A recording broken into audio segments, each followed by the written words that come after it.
Allez, bonjour à tous et merci de nous préférer pour vous informer des actualités du foot. FC Barcelone qui va accueillir Levante 18e au classement avec 18 points au Camp Nou au compte de la 25e journée de la Liga. Real Madrid a perdu hier sur la pelouse d'Osasuna sur la marque de 2 buts à 1. Alors FC Barcelone a eu quand même une grande opportunité aujourd'hui de reprendre la tête de la Liga et là franchement, il faut le faire avec beaucoup d'engagement, mais surtout l'intensité offensive. On a vu ces derniers temps, Barça a été tout simplement inefficace, irréaliste devant le but et c'est là qui doit être corrigé aujourd'hui parce qu'on a vu que Barça est en dessous de son niveau ces derniers temps et depuis la défaite face à cette équipe d'Atlético Madrid de 4 buts à 0 et ça a été vraiment un coup dur, ça a été vraiment un coup de marteau sur la tête des Barcelonais mais surtout franchement ça a été vraiment très dur à digérer. C'est les supporters des Blaugrana aujourd'hui qui cessent quand même de critiquer. Ces derniers temps, on ne cesse également de s'acharner sur l'arbitrage et cet arbitrage ces erreurs arbitrage n'ont pas été quand même, on n'a pas commencé à faire des constats par rapport à cela.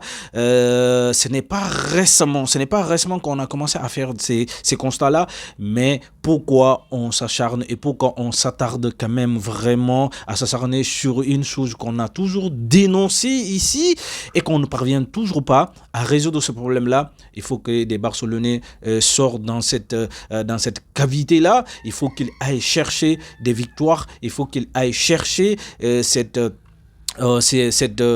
Liga. En le faisant, il faut qu'on arrête quand même à s'acharner sur l'arbitrage, et on sait très bien qu'il y a la commission d'arbitrage qui est là. Après chaque match, ils seront toujours évalués. Et pourquoi s'acharner et pourquoi ne pas jouer leur football comme ils ont fait la saison dernière. Et on a vu Barça a baissé beaucoup de régimes cette saison.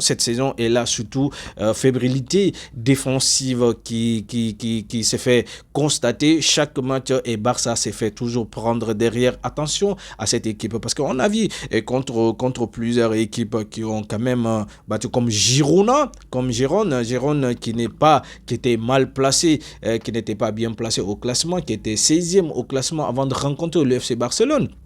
Et aujourd'hui, qui parvient quand même à prendre quelques points face au Barça. Qu'est-ce que les Barcelonais disent? Voilà, on s'acharne sur l'arbitrage et là, ce n'est pas le moment. La bonne nouvelle, les gars, on vous annonce la bonne nouvelle quand même. Pedri fait son retour avec Marcus Rashford.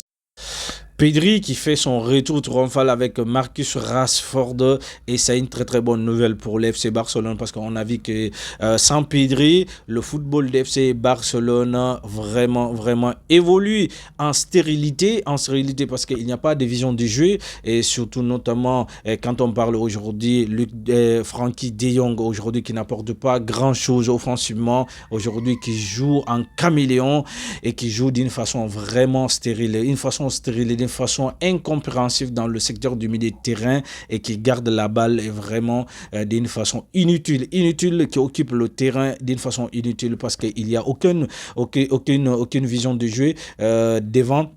Les attaquants ne sont pas du tout servis et là on va essayer quand même de donner notre 11 de départ probable, les gars.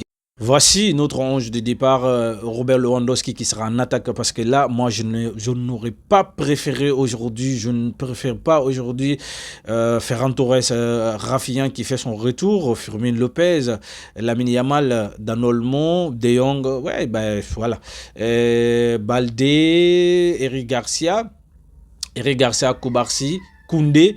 Juan Garcia, là, ça ne change pas. Mais moi, à la place d'Eric Garcia aujourd'hui, parce qu'il était sorti sur blessure et qui est cette saison l'un des meilleurs joueurs barcelonais, moi, j'aurais préféré aujourd'hui Ronald Araujo aujourd'hui à la place d'Eric Garcia, qui n'est pas pour moi à 100%, qui n'est pas pour moi à 100%. Et là, Araujo qui devrait démarrer ces matchs-là, bon, cela ne dépend que l'entraîneur et puis voilà qui connaît également l'état des physiques de ces joueurs. Et là, les gars, aujourd'hui, c'est à 15h GMT, les gars.